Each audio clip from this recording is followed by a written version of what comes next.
ஐந்து கரத்தோனை போற்றி, ஆணை முகத்தானை போற்றி, மூஷிக வாகனனை போற்றி, மூலப்பரம்பொருளை போற்றி, சித்தி புத்தி விநாயகர் பெருமானை போற்றி. குருவே சரணம். இணையத்தாள் இணை மீது எங்களுக்கு வணக்கம். இது 2025 குரு பயிற்சிக்கான ராசி பலன். வரக்கூடிய மே மாதம் 15ஆம் தேதி ரிஷப ராசியிலிருந்து பயிற்சியாகி மிதுன ராசிக்கு போகிறார் குரு பகவான். இது எந்த விதமான மாற்றத்தை கடகராசிக்கு தரப்போகுது அப்படிங்கிறத பார்க்கலாம். கடகராசிக்கு லாபஸ்தானம்னு சொல்லக்கூடிய 11ஆம் இடத்துலேருந்து பல நன்மைகளை தந்துக்கிட்டு இருந்த குரு பகவான் இப்போ பயிற்சியாகி 12ஆம் வீட்டுக்கு வராரு. பணம் கொடுக்கல் வாங்கல் விஷயத்தில் கூடுதல் கவனத்தோடு இருக்கணும். பொருளாதாரத்தில் ஏதாவது மாற்றங்கள் எதிர்பார்க்குறீங்க, ஒரு இடம் வைக்கணும், இல்லை பேங்க் சம்மந்தப்பட்டது ஏதோ ஒரு வகையில் பணம் வரணும்னு வெயிட் பண்ணுறீங்க அப்படின்னா அதெல்லாம் கொஞ்சம் தாமதப்படும் அப்படிங்கிற மாதிரியான ஒரு அமைப்பு. குரு 12ஆம் வீட்டுக்கு போகிறதுனால யாருக்கையாவது பணம் கொடுத்து வாங்குறதே தொழிலாக செய்கிறீங்க அப்படின்னா அதெல்லாம் கூடுதல் கவனத்தோடு இருந்துக்கிறது இந்த ஒரு வருஷத்துக்கு சிறப்பு அப்படின்னு சொல்லலாம். சரி, 12ஆம் வீட்டில் இருந்தாக்கா எல்லாமே நெகட்டிவாக தான் நடக்குமா, விரையம் அலைச்சல் இந்த மாதிரி தான் இருக்குமா அப்படின்னா இல்லை. அங்கே இருக்கும் போதும் பல நன்மைகளை குரு பகவான் தந்தையை தீர்வார் உங்களுக்கு அப்படிங்கிறத சொல்லலாம். சரி, என்ன விதமான நன்மைகள்லாம் நடக்கும் அப்படின்னா வண்டி, வீடு, சொத்து இது சம்மந்தப்பட்ட விஷயங்களில் எந்த ஒரு மாற்றத்தையும் இந்த காலகட்டத்தில் எதிர்பார்க்கலாம்.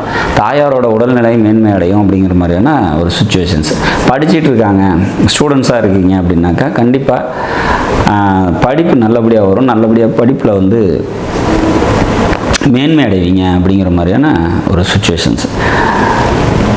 12ல் குரு இருக்கிறது பார்த்திங்கன்னா சுப விரயங்களை ஏற்படுத்தும் அப்படிங்கிறத நம்ம எதிர்பார்க்கலாம்.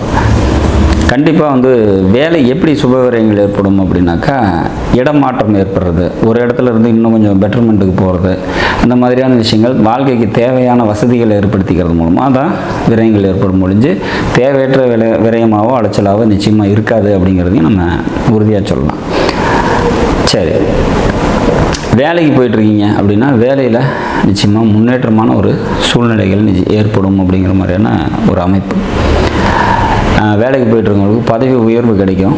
வேலை இல்லாமல் இருக்கிறவங்களுக்கு வேலையில் கண்டிப்பாக வேலை கிடைக்கிறதுக்கான வாய்ப்புகள் உண்டு அப்படிங்கிறத நம்ம உறுதியாக சொல்ல முடியும்.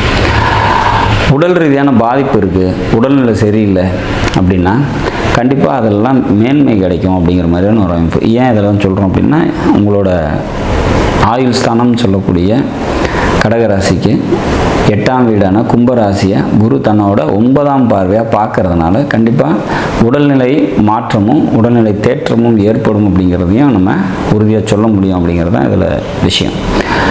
மொத்தத்தில் இது 12ஆம் வீட்டுக்கு குரு போய் மறைஞ்சு போச்சு, அவ்வளோதான், இனிமேல் நமக்கு நல்லது நடக்கிறதுக்கு வாய்ப்பே இல்லை அப்படிங்கிற மாதிரியான விஷயங்கள்லாம் கண்டிப்பாக கிடையாது அப்படிங்கிற மாதிரியான ஒரு விஷயம். பல நன்மைகளை மறைந்த குருவும் தரத்துக்கான வாய்ப்புகள் உண்டு. தன்னோட பார்வையின் மூலமாக எப்பவுமே குரு இருக்கிற இடத்த விட பார்க்குற இடத்துக்கு சிறப்புகள் உண்டு. அந்த பார்வையோட சிறப்பை தான் நம்ம பார்த்திங்கன்னா 4ஆம் வீட்டை உங்களோட 4ஆம் வீட்டை குரு பார்க்குறாரு அப்படிங்கிறதுனால அது மேன்மை அடையும் அப்படிங்கிறத சொல்கிறோம். அதே மாதிரி 6ஆம் வீட்டை குரு பார்க்குறாரு, அதாவது தான் நின்ற உங்களோட ராசிக்கு 6ஆம் வீட்டை குரு பார்க்குறாரு, தனுசு ராசி குரு பார்க்குறாரு. அப்போ வேலைக்கு போயிட்டுருக்கவங்களுக்கு மேன்மை அடைவாங்க அப்படிங்கிறத அதை வச்சு தான் சொல்கிறோம்.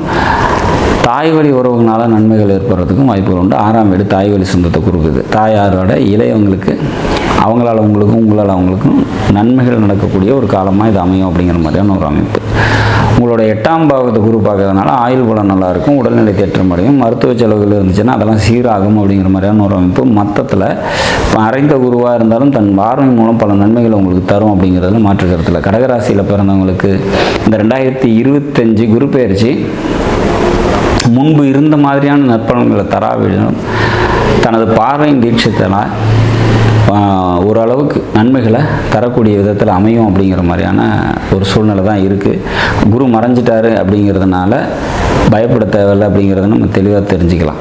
ஸோ பணம் சம்மந்தப்பட்ட தொழில் செய்கிறவங்க, கொடுக்கல் வாங்கல் வச்சுருக்கிறவங்க மட்டும் பணத்தில் கூடுதல் கவனத்தோடு இருந்தால் போதும். மற்றபடி எல்லாருக்கும் பல நன்மைகளை கடகராசியில் பிறந்தவங்களுக்கு இந்த குரு பயிற்சி தந்தை தீரும் அப்படிங்கிறது உறுதியாக சொல்ல முடியும். நாடும் நாட்டு மக்களும் நலமுடன் வாழ நவகிரகங்களை வேண்டி அமைகிறேன். நன்றி, வணக்கம்.